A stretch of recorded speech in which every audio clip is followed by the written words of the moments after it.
오늘 우리에게 주시는 하나님의 말씀은 창세기 3장 15절 말씀입니다. 창세기 3장 15절 말씀입니다. 우리 함께 자리에서 일어나셔서 창세기 3장 15절을 같이 읽도록 하겠습니다. 내가 너와 여자 사이에 내 자손과 여자의 자손 사이에 증오심을 두리니 여자의 자손이 내 머리를 상하게 하고 너는 그의 발뒤꿈치를 상하게 할 것이다. 아멘. 오늘은 하나님의 약속과 예수 그리스도라는 제목으로 말씀을 나누기를 원합니다. 지난 주일에는 인간이 어떻게 하나님과의 관계를 깨버리고 타락하게 되었는지에 대해서 살펴보았습니다. 사단의 유혹에 빠져서 선악과를 먹고 그리고 악의 눈을 뜨게 되어서 죄성을 가진 존재가 되었다는 것도 말씀을 통해 살펴보게 되었습니다. 하나님은 분명히 아담에게 말씀하셨습니다. 선악과를 먹으면 반드시 죽게 될 것이다. 분명하게 말씀하셨습니다. 그런데 아담과 하와가 사탄의 유혹에 넘어가서 선악과를 먹었을 때 정말 그들의 영은 그 즉시 죽게 되었고, 그리고 육체의 죽음은 잠시 동안 연기되었지만 결국 죽음을 피할 수 없는 그런 존재가 되었습니다. 이러한 죄와 타락의 상태를 성경은 아담과 하와인 후손도, 우리도 그대로 물려받았다라고 말씀하고 있습니다. 우리는 누구나 태어날 때부터 죄의 본성을 가지고 태어납니다. 이 죄성은 가장 죄성의 특징을 보면요, 자기 중심성입니다. 하나님을 떠나서 내가 내 삶의 주인이 되어보겠다, 내가 우주의 중심으로 살아보겠다라는 그러한 마음을 가지고 이 세상의 옳고 그름을 판단하기 시작하면서 이 세상에 갈등과 혼란이 생겨나기 시작했습니다. 이 타락한 이후의 인간은 하나님을 찾지도 않고, 왜냐하면 본성 때문에 그렇죠. 오직 자신의 욕심을 추구하며 오직 자기 중심적으로 살아가는 그러한 존재가 되었습니다. 참 생각해보면요, 인간이 자기 중심성을 가지는 것의 최고 높은 단계가 바로 종교거든요. 그런데 이 종교를 성경에서 보면요, 신명기에 보면 너희 자신을 위하여 우상을 숭배하지 말아라, 이렇게 말씀하거든요. 결국 우상 숭배도 인간이 자신을 위해서 만들어낸 것입니다. 인간은요, 종교를 통해서 자기가 원하는 것을 그렇게 이루고 싶어하는, 그것마저도 자기중심적으로 하고 싶어하는 그러한 존재가 인간이기 때문입니다. 오늘날에도 겉으로 보면 존경스러운 분들이 많이 있죠. 하나님을 믿지 않아도 선한 일을 하는, 예수를 믿지 않는데 정말 선한 일을 많이 하시는 분들이 있습니다. 그런데 성경적인 관점으로 보았을 때 아무리 선한 일을 많이 한다 할지라도 사실 죄의 본성을 가지고 하게 되는 모든 일들은 결국 자기 자신을 위해서, 좀 더 구체적으로 말하면 자신의 이익을 위해서 그렇게 하는 일이 될 수밖에 없다고 말씀합니다. 결국 모든 인간은 태어날 때부터 죄성을 가진 인간으로 태어나지만 가장 심각한 것은 자신이 죄인이라는 것을 알지 못하고 살아간다는 것입니다. 예전에 어떤 선교지에 갔었는데요, 그곳이 그렇게 깨끗한 곳은 아니었습니다. 참 가난한 사람들이 많이 모여있는 쓰레기장 근처에 있는 도시였습니다. 근데 처음에는 냄새가 너무 심하니까 힘들더라고요. 그런데 시간이 좀 지나니까 다들 그 냄새에 익숙해져서 그렇게 불편하지는 않았습니다. 그곳에서 며칠 동안 해야 할 일들을 한 다음에 이제 다른 장소로 가게 되었을 때, 다른 장소로 이동하고 나서 그곳에 있는 사람들을 만났는데요, 그 사람들이 저희를 만나자마자 코를 막는 거예요. 왜 그러지? 저희는 몰랐습니다. 그런데 저희 몸에서 쓰레기 냄새가 너무 심하게 난다는 거예요. 저희는 쓰레기 냄새에 익숙해져서 거기에 오래 있다 보니까 냄새가 나는지도 모르고 몸에 냄새가 배었는지도 모르고 살았던 것입니다. 그날 이후로 제 자신의 죄성을 생각할 때마다 저는 그때의 그 시간을 많이 생각하게 됩니다. 나 역시도 죄에 너무나 길들여진 존재라서 너무 익숙해져 있어서 내가 죄인인 줄도 모르고 살아가는 순간들이 있구나. 내가 죄인이라는 것을 잊어버리지 않기 위해서 지금도 노력하면서 살아가기 위해 노력을 합니다. 우리 로마서 3장 10절에서 12절 같이 읽겠습니다. 기록되기를 의인은 없으니 하나도 없고 깨닫는 자도 없고 하나님을 찾는 자도 없다. 모두 곁길로 행해 다 쓸모없게 됐다. 선을 행하는 자가 없으니 하나도 없다. 아멘. 바로 이러한 모습이 우리의 모습이라는 것입니다. 세상에는 두 종류의 죄인이 있다고 하죠. 모든 사람이 죄인인데 두 종류의 죄인. 첫 번째는 드러난 죄인입니다. 겉으로 죄가 드러난 사람이 있는가 하면 두 번째로는 죄가 겉으로 드러나지 않은 죄인이 있다라고 이야기를 합니다. 드러난 죄인은 사람들 앞에서 자신의 잘못이 드러난 사람들입니다. 그러나 사람들 앞에 죄가 드러나지 않았다고 해서, 내가 사람들 앞에서 죄를 짓지 않았다고 해서 하나님 앞에서까지 나는 죄인이 아니라고 말할 수 있는 사람은 세상에 단 한 사람도 없을 것입니다. 사람들이 모르는 일도 하나님은 다 아시기 때문입니다. 여호수아서 6장에 보면 모세가 죽은 후에 여호수아가 이제 민족의 지도자가 되어서 하나님의 말씀에 순종해서 그 백성들을 이끌고 가나안 땅으로 들어가는 그러한 장면이 나옵니다. 그런데 이 가나안 땅은 전쟁을 통해서 차지해야 되는 그런 상황에 있었습니다. 여호수아가 가장 첫 번째로 치른 전투가 바로 여리고 전투입니다. 이때 당시에 여리고성은 엄청나게 견고한 성이었습니다. 절대 무너뜨릴 수가 없는 그런 성이었습니다. 그리고 여리고성을 지키고 있었던 이 군인들이 철로 된 무기를 가지고 있었습니다. 이때 당시에 이스라엘은 청동기 문화였기 때문에 청동과 철이 만나면 청동이 뚫리죠. 그런데 가나안 백성들은 철기 문화를 가지고 있었던 사람들이었습니다. 그런 상황에서, 절대로 이길 수가 없는 그런 상황에서 하나님께서 도와주셔서 이스라엘이 여리고 전쟁에서 큰 승리를 거두게 됩니다. 그리고 나서 두 번째로 해야 했던 전투가 바로 아이성 전투입니다. 사실 이 아이성은 여리고성에 비하면 굉장히 작은 성입니다. 그래서 사람들이, 이 백성들이, 여호수아도 그렇고요, 쉽게 생각했습니다. 여리고성보다는 작으니까 쉽게 이길 수 있을 거라고 믿었죠. 그런데 전쟁을 시작하자마자 크게 지고 말았습니다. 여호수아 7장, 바로 그 전쟁 이후의 장면을 보니까 여호수아가 너무나 괴로워하면서 하나님께 기도를 합니다. 하나님, 왜 저희가 이렇게 져야 했습니까? 그랬더니 하나님께서 말씀하시죠. 너희가 나를 속이고 죄를 지었다. 이렇게 말씀하십니다. 여호수아도 몰랐습니다. 백성들도 몰랐습니다. 그런데 나중에 확인을 해보니까 아간이라고 하는 사람이 하나님께서 불태워 없애라고 하신 그 물건, 그 전리품 중에 일부를 훔쳤습니다. 너무 갖고 싶어서 아무도 모르게 훔쳐서 가지고 있었다는 사실을 알게 됩니다. 사람은 속일 수 있지만 하나님은 속일 수 없다는 것입니다. 성경은 우리의 상태를 이렇게 말씀합니다. 로마서 3장 23절입니다. 같이 읽겠습니다. 모든 사람이 죄를 지었으므로 하나님의 영광에 이르지 못합니다. 또 죄의 결과를 이렇게 말씀합니다. 로마서 6장 23절입니다. 죄의 대가는 죽음이요 하나님의 은사는 그리스도 예수 우리 주 안에 있는 영생입니다. 결국 이 죄를 가만히 두면 죽을 수밖에 없는, 죽음으로 이어질 수밖에 없는 그런 존재가 바로 인간이라는 것입니다. 이 말씀처럼 우리는 죄의 문제를 해결하지 못하면 결국 육체의 죽음과 함께, 육체가 죽는 동시에 하나님께서 사탄을 벌하시기 위해서 만들어 놓은 지옥에 사탄과 함께 들어가서 영원히 고통받을 수밖에 없는 그런 삶을 살 수밖에 없는 존재가 바로 죄인의 상태라는 것입니다. 그러나 우리를 창조하신 하나님은 우리를 너무나 사랑하시기 때문에 우리가 타락했던 그 순간부터 우리를 죄와 죽음으로부터, 더 구체적으로는 이 죄의 주인 바로 사탄으로부터 구원해 주실 것이라고 하는 구원의 계획을 약속하고 계십니다. 오늘 본문 창세기 3장 15절을 같이 읽겠습니다.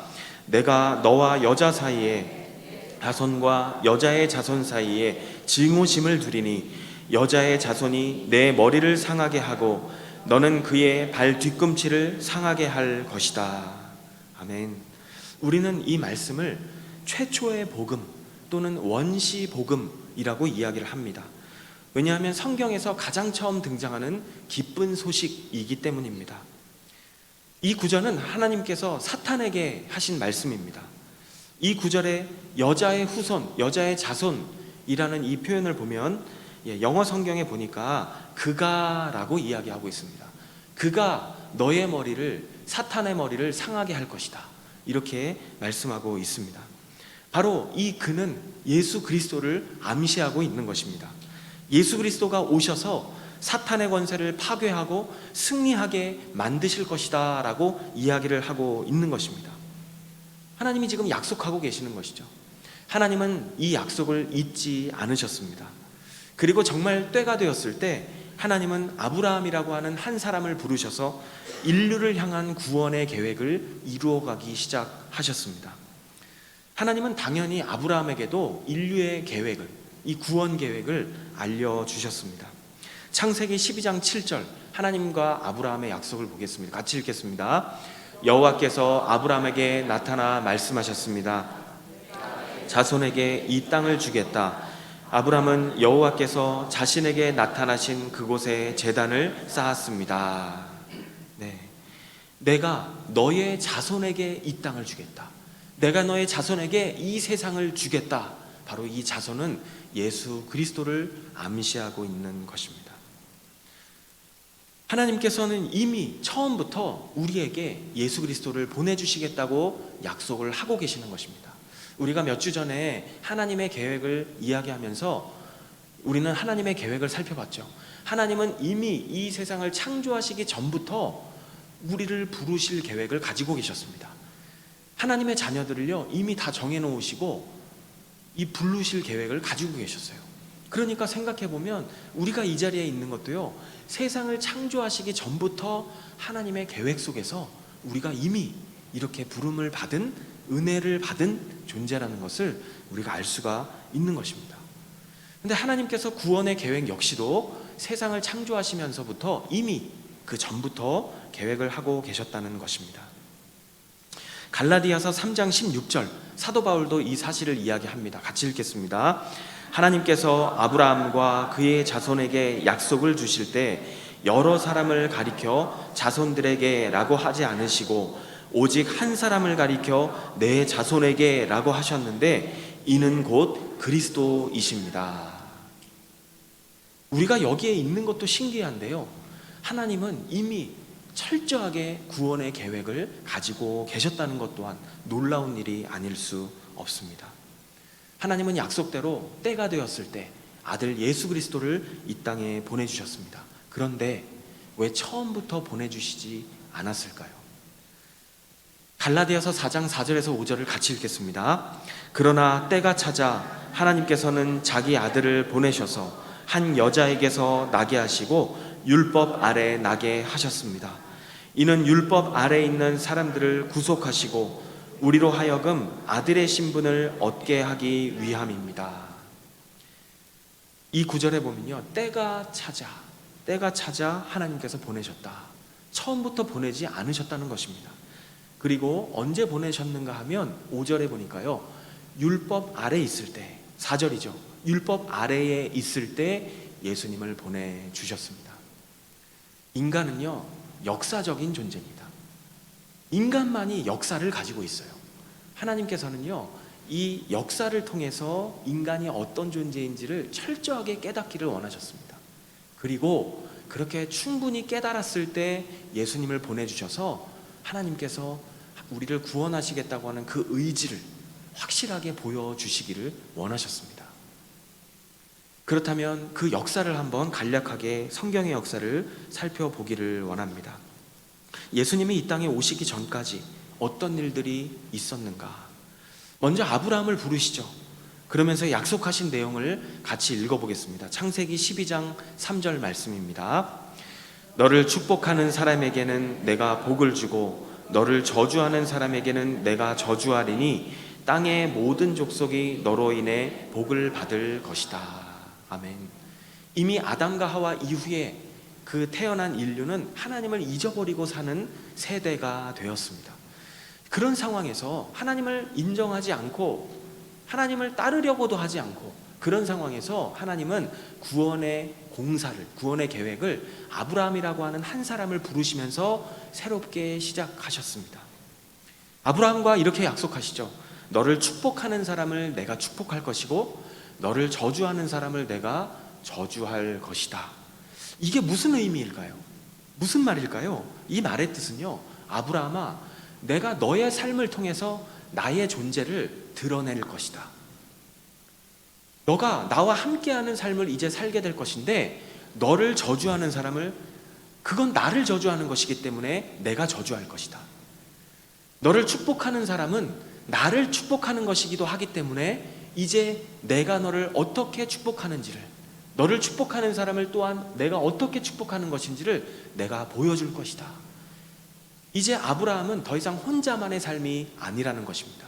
하나님께서는 아브라함의 삶을 통해서 하나님 자신이 어떤 분이신지를 그 믿지 않는 사람들에게도, 하나님을 모르는 사람들에게도 나타내시겠다는 것입니다. 타락으로 인해서 인간은 어떻게 살아가고 있었을까요? 이때 당시에도 마찬가지죠. 인류는요, 하나님을 모르기 때문에 인생의 목적을 잃어버리고 자신이 하나님이 필요한 존재라는 것을 모르고 살아가고 있었습니다. 그때나 지금이나 똑같은 것입니다. 여전히 죄의 본성을 따라서 이 땅에 있는 눈에 보이는 자원들을 가지고, 그것을 가지고 자신의 만족을 추구하며 살아가고 있었던 그러한 사람들에게 하나님은 아브라함을 부르시면서 말씀하시는 것입니다. 내가 유일한 소망이라는 것을, 내가 너희들을 구원하고 너희들에게 유일하게 만족을 줄 수 있는 존재라는 것을 내가 보여줄 것이다. 그렇게 하나님은 세상에 자신을 나타내기를 원하셨습니다. 바로 이러한 목적을 위해서 아브라함을 부르시고 선택하신 것입니다. 하나님의 이 부르심의 목적은요, 계속 아브라함의 후손들을 통해서도 흘러가는 것을 볼 수가 있습니다. 바로 아브라함의 후손, 이스라엘 백성들이죠. 보면 아브라함이 아들을 낳습니다. 이삭이라는 아들. 하나님의 약속은 이삭에게 이어집니다. 그리고 이삭의 아들 바로 야곱을 통해서도 하나님의 이 약속은 이루어져 갑니다. 그리고 이 야곱의 아들들, 12명의 아들이 있었는데 그 중에 11번째 아들인 요셉을 통해서 하나님께서 야곱과 그의 70명이었던 그의 가족을 이집트로 보내십니다. 어떤 분이 그러시더라고요. 하나님은 약속을 이루시기 위해서 저비용 고효율로 일하신다. 가나안 땅에 먹을 게 없으니까 요셉을 미리 보내셔서 아예 이집트를 접수해 버리시는 하나님. 이렇게 설명하시는 분도 있더라고요. 하나님께서는요, 이 하나님의 약속을 이루어 가시기 위해서 이 이스라엘 민족, 또 가나안 땅, 이렇게 좁은 곳, 일부 사람 이렇게만 사용하시는 것이 아니라 모든 것을 다 사용하실 수 있는 분이십니다. 이집트에 갔습니다. 이집트에서 400년이 흘렀습니다. 이 70명이었던 야곱의 가족들은 한 민족을 이룰 만큼 엄청난 양의 숫자의 백성으로 늘어나게 됩니다. 이에 위협을 느낀 이집트의 왕 파라오는 이스라엘 민족을 노예로 삼게 됩니다. 이스라엘 백성들이 노예로 사는 게 너무나 고통스러워서 하나님 앞에 소리치면서 울게 되었을 때 하나님께서 그 부르짖음을 들으시게 됩니다. 출애굽기 2장 23절에서 24절 우리 같이 읽겠습니다. 이스라엘 민족은 중노동으로 인해 신음하며 울부짖었습니다. 그러자 이스라엘 민족의 울부짖는 소리가 하나님께 이르렀습니다. 하나님께서는 이스라엘 민족의 신음소리를 들으시고 아브라함과 이삭과 야곱과 맺은 언약을 기억하셨습니다. 하나님은 한 번 약속하신 것은 끝까지 이루시는 분입니다. 이스라엘 백성이 고통스러운 그런 상황에서 하나님께 부르짖었을 때 모세를 보내셔서 백성들을 이집트에서 탈출시켜 주셨습니다.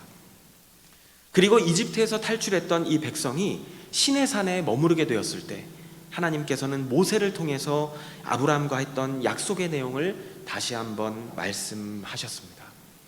출애굽기 19장 3절에서 4절 같이 읽겠습니다. 그때 모세가 하나님께 올라갔습니다. 그러자 여호와께서는 산에서 모세를 부르시며 말씀하셨습니다.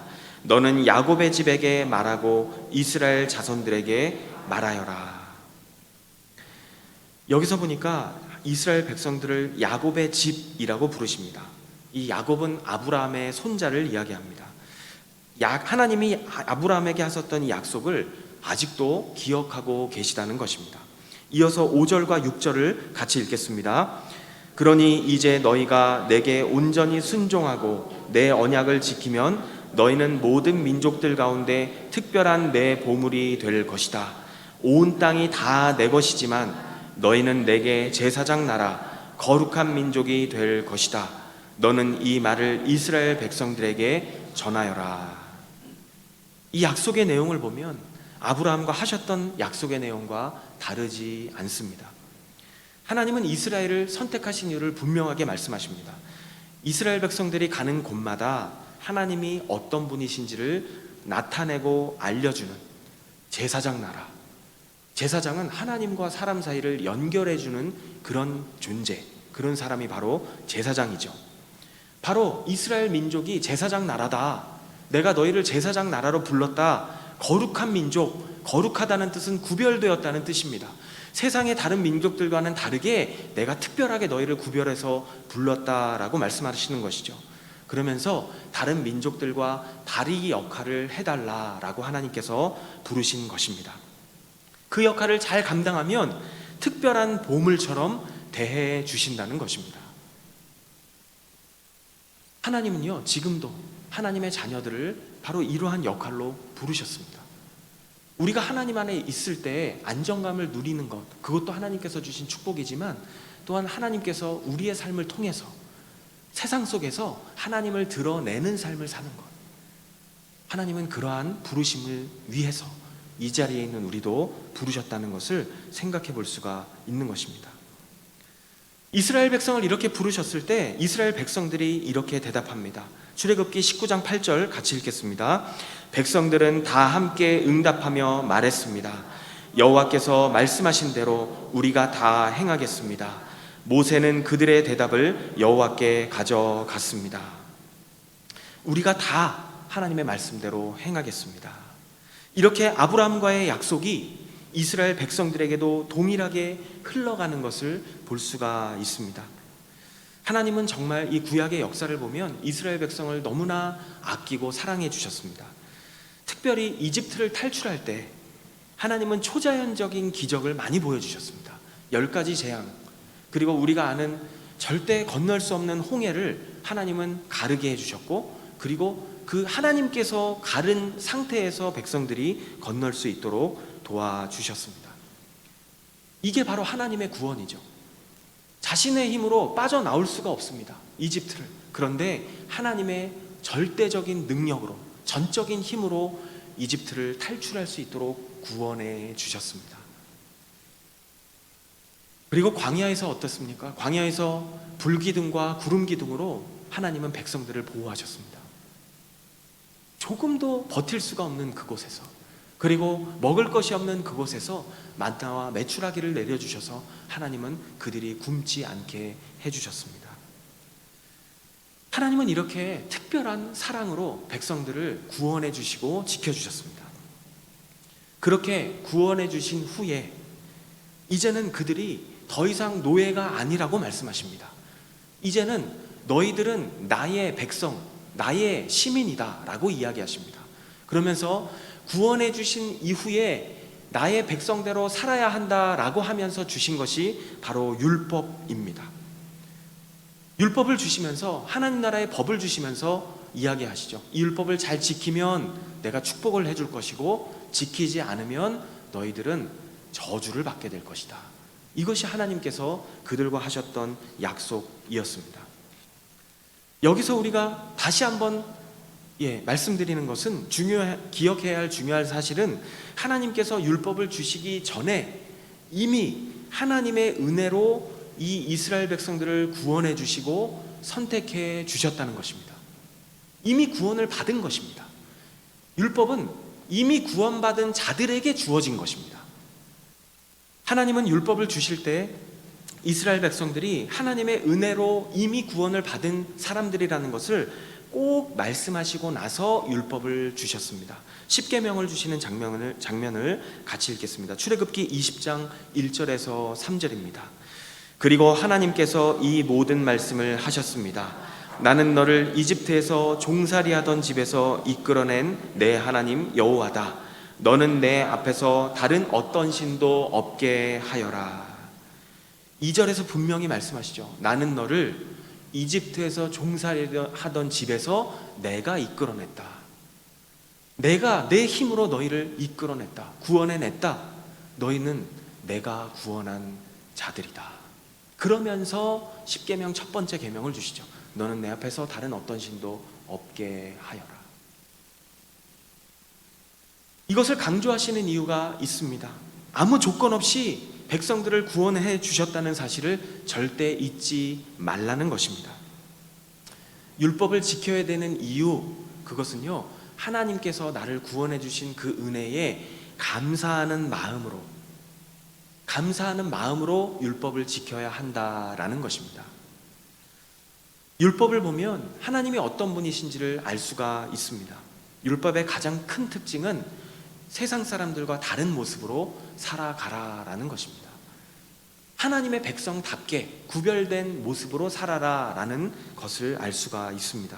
왜냐하면 하나님은 죄를 너무나 싫어하시는 분이기 때문입니다.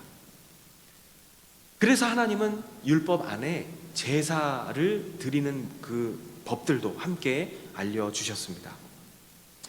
인간은 태어날 때부터 죄성을 가진 존재이기 때문에 죄를 지었을 경우에 그 죄를 어떻게 해결해야 하는지를 알려주신 것입니다.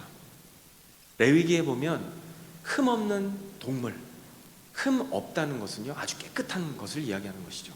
깨끗한 동물을 골라서 그 동물을 죽여서 그 피를 하나님 앞에 바치면, 하나님 앞에 드리면 하나님께서 그것을 보시고 죄를 깨끗하게 용서해 주시고 그렇게 인정해 주신다는 것입니다.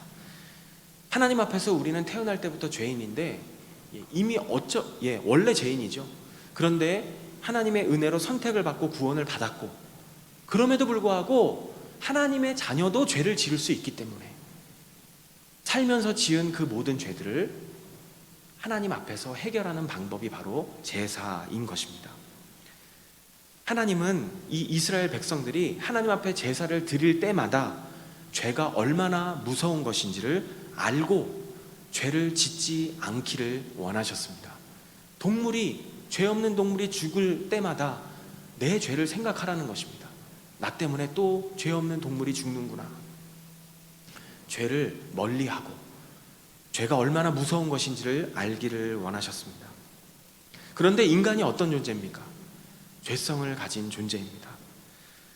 하나님께서 주신 율법을 왜곡시키고 그리고 자기 중심적으로 율법의 본질을 변질시키기 시작했습니다. 이 변질된 신앙의 모습은요, 크게 두 가지 모습으로 나타났습니다. 흔히 우리 신앙생활 또 하나님의 자녀의 삶을 십자가로 설명을 하죠. 이 십자가의 가로, 이것은요 수평적인 관계입니다. 인간과 인간, 사람과 사람 사이의 관계, 이게 변질이 됐습니다. 그리고 또 하나님과 사람과의 관계, 하나님과 이스라엘 백성들의 관계도 변질이 됐습니다. 이 잘못된 변질된 모습을 살펴보면요, 첫 번째로 먼저 이 수직적인 관계를 살펴보면 하나님께서 자신들에게 주신 사명을 잊어버렸습니다. 그리고 잘못된 선민사상에 빠졌습니다. 이 선민사상이라고 하는 것은 하나님이 나만 선택해 주셨어, 우리 민족만 선택해 주셨어, 그래서 우리는 천국에 가고 구원을 받았어. 그런데 다른 민족들은 구원을 못 받았고 지옥의 땔감일 뿐이야 라고 이해하는 것이 바로 선민사상입니다. 잘못된 선민사상이죠.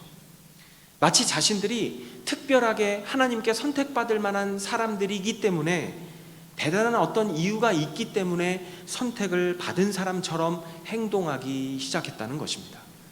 원래 하나님이 부르신 목적은 제사장 나라잖아요.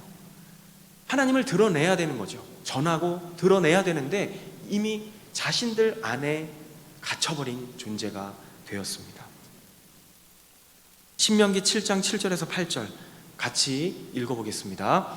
여호와께서 너희를 기뻐하시고 선택하신 것은 너희가 다른 민족들보다 수가 많아서가 아니다. 너희는 오히려 민족들 가운데 수가 가장 적었다. 이는 오직 여호와께서 너희를 사랑하셨고 너희를 강한 손으로 이끌어내 그 종살이하던 땅에서 이집트 왕 바로의 권력에서 너희를 속량하시겠다고 너희 조상들에게 맹세한 것을 지키시기 위함이었다. 이스라엘에게 분명히 말씀하시죠. 내가 너희들을 선택한 이유는 너희들이 대단해서가 아니다. 너희들은 오히려 겉으로 드러나는 조건만 봐도 보잘것없는 민족이었다라는 것입니다. 그런데 그렇게 보잘것 없었지만 하나님께서 선택하시고 구원해 주신 이유는 조상들에게 한 약속 때문이었기도 하고, 아주 작은 민족을 통해서 하나님이 얼마나 위대하신 분인지를 보여주기 위해 선택하셨음을 성경 곳곳에서 말씀하고 있는 것입니다. 이스라엘은 잘못된 이 선민 사상에 빠져서 하나님께서 자신들에게 주신 이 사명, 이 세상 속에서 다른 사람들과 어울려 살아가면서 감당해야 할 사명을 잊어버리고 말았습니다. 두 번째 변질된 모습은 하나님과의 관계 속에서 나타났습니다. 하나님은요, 조건 없이 무조건적인 사랑으로 그렇게 이스라엘을 선택해 주셨습니다. 그리고 구원해 주셨죠. 그렇다면 사실 어떤 마음으로 살아야 하는가 하면 하나님께 감사하는 마음으로 하나님이 주신 율법을 지키며 살아야 합니다. 그것이 은혜 받은 자의 마땅한 모습인 것입니다. 그런데 이스라엘은 하나님께서 베풀어 주신 그 은혜를 잊어버리고 오직 축복을 받기 위해서 율법을 지키는 사람들로 전락해 버리고 말았습니다. 지금도 이스라엘에 있는 유대인들은요, 율법을 자신들이 완벽하게 지켜서 하나님께 축복 받을 만한 사람들이라고 생각을 합니다. 지금도 이스라엘에 있는 유대인들은 안식일에도 일을 하지 않기 위해서 그렇게 최선을 다합니다. 안식일에 엘리베이터를 타는 것도 일을 하는 것입니다. 유대인들에게는 일하는 것입니다. 그래서 유대인들 이스라엘에 가면 엘리베이터가 두 개가 있다고 합니다. 하나는 일반인이 이용하는 엘리베이터, 또 하나는 한 층마다 다 서는 그런 안식일 전용, 유대인 전용 엘리베이터입니다. 유대인들은 이 엘리베이터를 타면 자신들이 일하지 않는 것이라고 생각합니다. 한 번은 제가 아는 어떤 분이 이스라엘에 사실 때 유대인 중에 한 분이 자기 집에 초대를 하더래요. 안식이래요. 그래서 웬일이지? 이렇게 웬일로 자신의 집에 이렇게 놀러 오라고 이야기를 하나 해서 갔대요. 집에 갔는데 냉장고 문이 열려 있더랍니다. 유대인들은요, 주일에도 일하면 안 됩니다. 주일은, 안식일은 토요일이죠. 그 사람들에게는. 안식일에 일하는 것은 율법을 어기는 것입니다. 요리하는 것도 안식일을 어기는 것입니다. 노동이기 때문에 그렇습니다. 그런데 냉장고 문이 열려 있는 거예요. 그래서 그분이 집에 갔더니 미안한데 이 냉장고 문 좀 닫아줄 수 있겠냐고. 이것이 유대인들의 삶입니다. 촛불을 켜는 것도 일하는 것입니다. 자기 손으로 절대 켜지 않습니다. 유대인들은 지금도 이렇게 완벽하게 자신들이 율법을 지킬 수 있다고 믿습니다. 그리고 이 율법을 완벽하게 지킬 수 있는 사람일 뿐만 아니라 율법을 지키기 때문에 하나님이 축복해 주셔야 한다라고 생각을 합니다.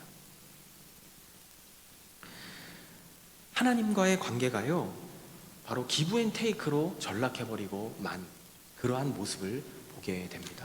그러니까 예수님께서 이 땅에 오셨을 때 그런 유대인들을 향해서 뭐라고 이야기하십니까?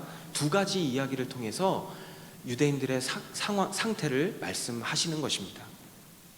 누가복음 16장에 보면 돌아온 둘째 아들의 이야기를 우리가 잘 알고 있습니다.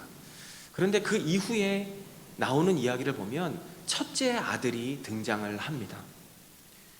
둘째 아들이 아버지의 재산을 미리 다 받아서 먼 곳으로 가서 다 사용해버리고 나서 돌아왔을 때 아버지가 받아주는 것도 못마땅합니다. 아버지를 이해할 수가 없는 것입니다. 왜냐하면 자기는 한 번도 둘째처럼, 자기 동생처럼 아버지의 명령을 어긴 적이 없기 때문입니다. 한 번도 쉬지 않고 아버지가 이야기하는 걸 다 지켰기 때문입니다. 그런데 아버지는 집 나간 둘째 아들을 아무런 조건 없이 받아주시는 것입니다.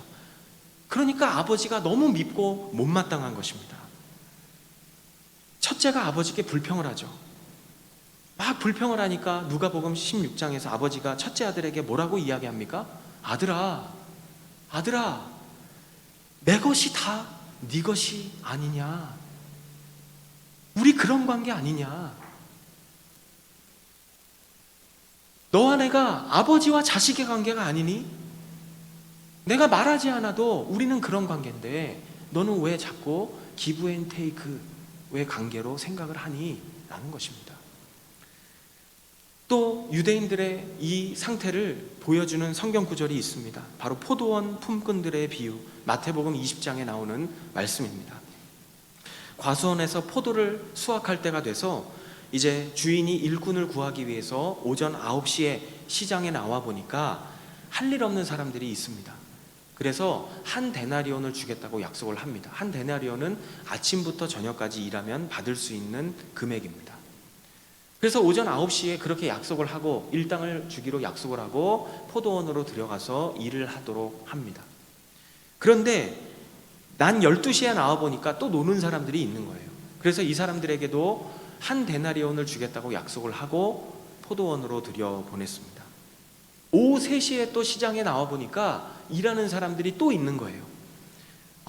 당신들에게도 한 데나리온을 주겠습니다라고 약속하고 포도원으로 들여보냅니다.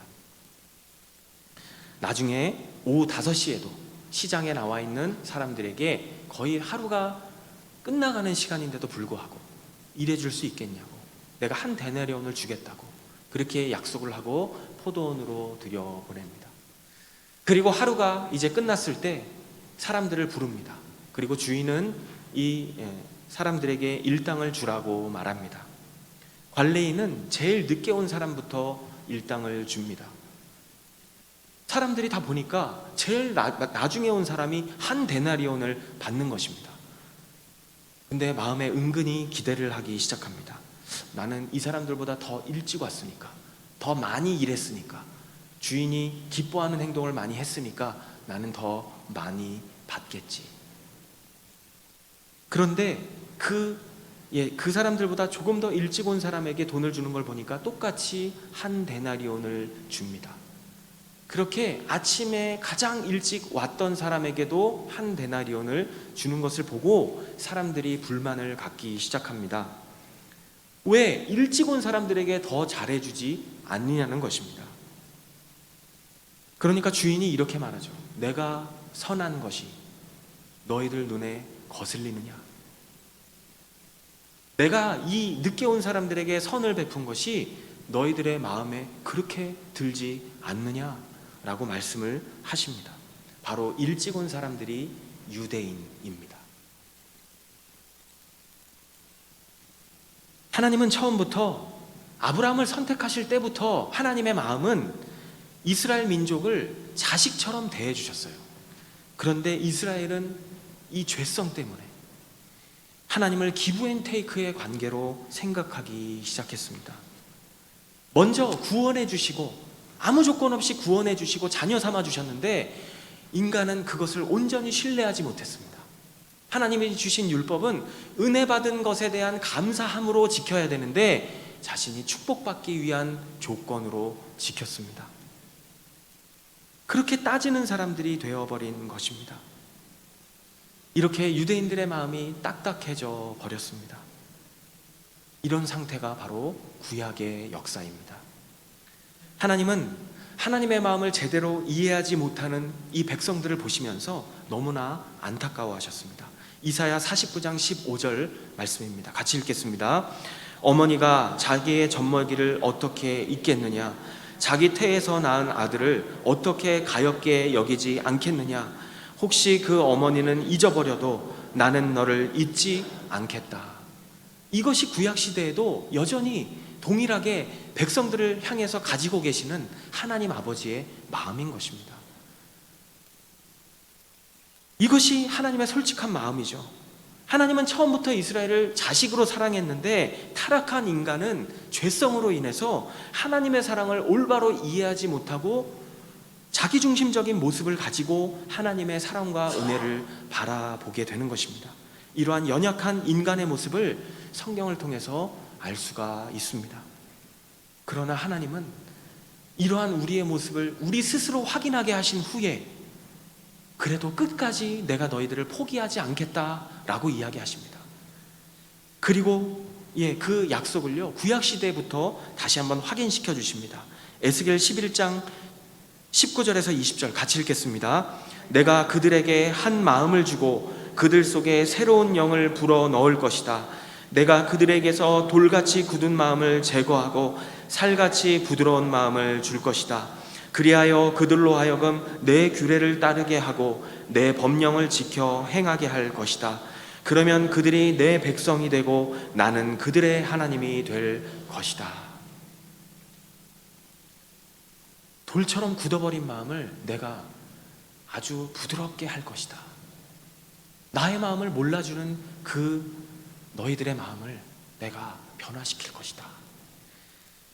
하나님의 진심을 온전히 이해하고 받아들일 수 있도록 계획을 멈추지 않겠다는 것입니다. 그리고 마침내 때가 되었을 때 하나님은 하나님 자신을, 하나님의 하나밖에 없는 자신의 아들을, 예수 그리스도를 우리에게 보내주셨습니다. 히브리서 1장 1절에서 2절 말씀 같이 읽겠습니다. 옛날에 여러 차례 여러 모양으로 예언자들을 통해 조상들에게 말씀하신 하나님께서 이 마지막 날에 아들을 통해 우리에게 말씀하셨습니다. 2절에 보면요 마지막이라고 이야기하죠. 구약시대를 이야기합니다. 1절은 구약시대입니다. 2절은 결국 하나님께서 사용하신 방법, 하나님의 사랑을 보여주실 수 있는 결정적인 방법, 바로 예수 그리스도를 보내주셨다는 것입니다. 2절의 마지막이라는 표현은 순서적으로 마지막이라는 표현도 있고 뜻도 있고요. 그리고 또 한 가지 의미에서는 마침내라는 표현으로 이해할 수가 있습니다. 마침내 하나님은 아들을 보내주셨다는 것입니다. 하나님께서 마지막으로 예수 그리스도를 보내주신 이유는 하나님의 마음과 계획이 어떻게 완성되는지를 보여주시기 원했기 때문입니다. 또 하나님께서 자신의 아들, 그 하나님의 정말 아들 예수 그리스도를 보내주신 이유는 우리의 죄의 문제를 절대로 가볍게 생각하시지 않았기 때문입니다. 하나님이 우리에게 아들을 보내주신 이 사건은 내 죄성이 얼마나 심각한지를 알게 해주시는 사건으로도 생각해야 합니다. 또 하나님께서 직접 해결하시지 않으면 이 죄성은 해결이 안 된다는 것을 말씀하고 있는 것입니다. 저는 이 예수 그리스도를 묵상할 때마다, 예수 그리스도의 십자가를 묵상할 때마다 이 하나님의 강력하신 사랑과 은혜가 얼마나 크신가. 내가 내 죄성을 해결하지 못하는데, 불교에서요 석가모니가 평생 고행하면서 찾아낸 진리가 무엇입니까? 인생은 고통이다, 인간은 죄인이다 라는 것입니다. 그런데 그는 그 사실은 발견했는데 답은 찾지 못하고 죽었습니다. 이 죄의 문제를 어떻게 해결하면 좋을까? 하나님께서 해결해 주신 것입니다. 성경은 예수 그리스도가 얼마나 확실하게 하나님의 뜻을 이루는 자격을 가진 분이신지를 우리에게 설명하고 있습니다. 예수님은 우리와 똑같은 인간의 모습으로 오셨지만 우리와 또 다른 점이 있다면 예수님은 죄가 없으신 하나님의 아들이셨다는 것입니다. 예수님이 하나님의 아들이심을 보여주는 사건이 바로 처녀의 몸을 빌려서 이 땅에 오신 사건입니다. 예수님은 천사를 통해서 마리아에게 하나님이 주신 아이가 태어나게 될 것이다. 너의 몸에서 태어나게 될 것이다. 그런데 이 아이는 너와는 상관없는 아이야. 그런데 너의 몸에서 태어나게 될 것이야. 말씀을 하십니다. 마리아는 이 말씀에 순종을 했고 성령께서 임신하게 하신 바로 예수님을 출산하게 됩니다. 예수님은 그렇게 이 땅에 오셨습니다. 예수님이 참 하나님이신 동시에 참 인간이시라고 말씀을 드렸습니다. 예수님은 참 하나님이시라는 것을 우리에게 보여주시기 위해서 가는 곳마다 하나님만이 하실 수 있는 일들을 하셨습니다. 그 모습을 사람들에게 보여주셨습니다. 이 구약시대에는 죄로 인해서 부정해진 사람들, 이 부정해진 사람들을요, 다른 사람이 만져도 자기도 부정해집니다. 죄는 전염성을 갖고 있다고 생각했습니다. 그리고 이 죄가 질병으로도 나타난다고 믿었습니다. 부정해진 사람들을 함부로 하지 않는 그런 분위기 속에서 예수님이라는 분이 오셨는데, 이분은요 오직 이 부정함을 또한 씻기 위해서는 성전으로 가야 됩니다. 하나님이 계시다고 하는 성전으로 가서 사람들이 제사를 지내서 이 부정함을 씻어내야 됩니다. 그래야 자기가 다시 깨끗해질 수가 있는 것입니다. 그런데 예수님이라는 분이 오셨습니다. 그런데 예수님은요 걸어다니는 성전인 거예요. 예수님이 만지는 사람마다 부정한 것이 깨끗해지기 시작합니다. 사람들이 다 피했던 사람들이 깨끗해지기 시작하고 예수님이 이렇게 말씀하시기도 하는 거예요. 너의 죄가 깨끗해졌다. 너의 죄가 용서받았다. 걸어다니는 성전인 것입니다. 굉장히 놀라운 사건이죠. 구약시대에는 감히 생각할 수 없는 그러한 사건인 것입니다. 예수님을 만난 사람마다 문제가 해결이 되고 죄가 용서를 받고 사람들이 자유함을 얻게 되는 일들이 일어나기 시작합니다. 예수님은 하나님이시기 때문이죠. 예수님은 또 우리와 똑같은 인간이셨습니다. 우리 인간이 하나님을 버렸기 때문에 우리의 영은 이미 죽었습니다. 또 육체의 죽음과 함께 영원히 죽을 수밖에 없는 사람들이었습니다. 그런데 예수님은 우리와 똑같은 인간의 모습으로 오셔서 우리의 존재를 대신해서 내가 받아야 할 모든 죄값을 하나님 앞에서 십자가에 달려서 모든 죄값을 다 대신 치르시고, 그리고 때가 되었을 때 죽으심으로 내가 받아야 할 그 죄값을 대신 갚아주셨습니다. 그래서 예수님께서 십자가에 달려 돌아가실 때 이렇게 말씀하시잖아요. 다 이루었다. 다 이루었다. 범죄한 우리의 모든 죄값을 예수님께서 갚아주신 것입니다. 예수님께서 돌아가시는 그 순간에 성전에 있는 지성소는 아주 거룩한 곳입니다. 지성소는 조건이 딱 맞았을 때, 맞아떨어졌을 때 하나님께서 거기에 머무시는 곳입니다. 오셔서 오직 대제사장만을 만나주시는 곳이었습니다. 그런데 아무나 들어갈 수가 없어요. 잘못 들어갔다가 하나님이 너무 죄가 없으시고 거룩하시니까 죄가 있는 인간이 들어가면 죽습니다. 그래서 대제사장도 들어갈 때 허리에 끈을 묶고 방울을 달고 들어갔습니다. 그러다 퍽 하고 죽으면 줄로 끌어내는 것입니다. 다른 사람이 들어갔다 또 죽을 수가 있기 때문입니다. 그리고 그 지성소라는 곳은 성전 안에서도 휘장이라는 것으로 가려 놓았습니다. 그런데 예수님께서 돌아가시는 그 순간 휘장이 찢어졌습니다. 그것은 무슨 말입니까? 이제는 그 누구나 예수님을 나의 구원자와 나의 삶의 주인으로 영접하는 모든 사람들은 하나님께서 직접 만나주시고 하나님의 자녀가 될 수 있다는 것을 의미하는 것입니다. 하나님이 인정하시겠다는 거죠. 너는 내가 죄 없다고 인정하겠다. 내 아들 예수를 통해서 내가 너의 상태를 바라보겠다라는 것입니다. 요한복음 3장 16절은 이렇게 말씀합니다. 같이 읽겠습니다. 하나님께서 세상을 이처럼 사랑하셔서 독생자를 주셨으니 이는 그를 믿는 사람마다 멸망하지 않고 영생을 얻게 하려는 것이다. 갈라디아서 4장 4절에서 7절입니다. 그러나 때가 찾아 하나님께서는 자기 아들을 보내셔서 한 여자에게서 나게 하시고 율법 아래 나게 하셨습니다. 이는 율법 아래 있는 사람들을 구속하시고 우리로 하여금 아들의 신분을 얻게 하기 위함입니다. 여러분이 아들들이므로 하나님께서 자기 아들의 영을 우리의 마음속에 보내셔서 아바, 아버지라고 부르게 하셨습니다. 그러므로 여러분은 더 이상 종이 아니고 아들입니다. 그리고 여러분이 아들이면 또한 하나님으로 말미암는 상속자입니다. 아멘. 오직 하나님의 아들은 예수님밖에 없었습니다.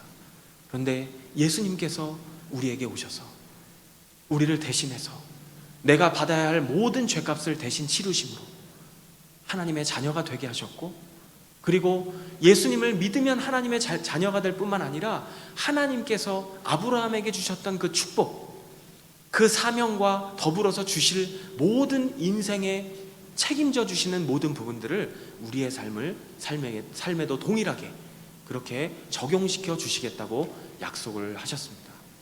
이것이 복음이고 이것이 기쁜 소식입니다. 다음 시간에 예수님의 십자가에 대해서 살펴보기를 원합니다. 우리 함께 기도하시겠습니다.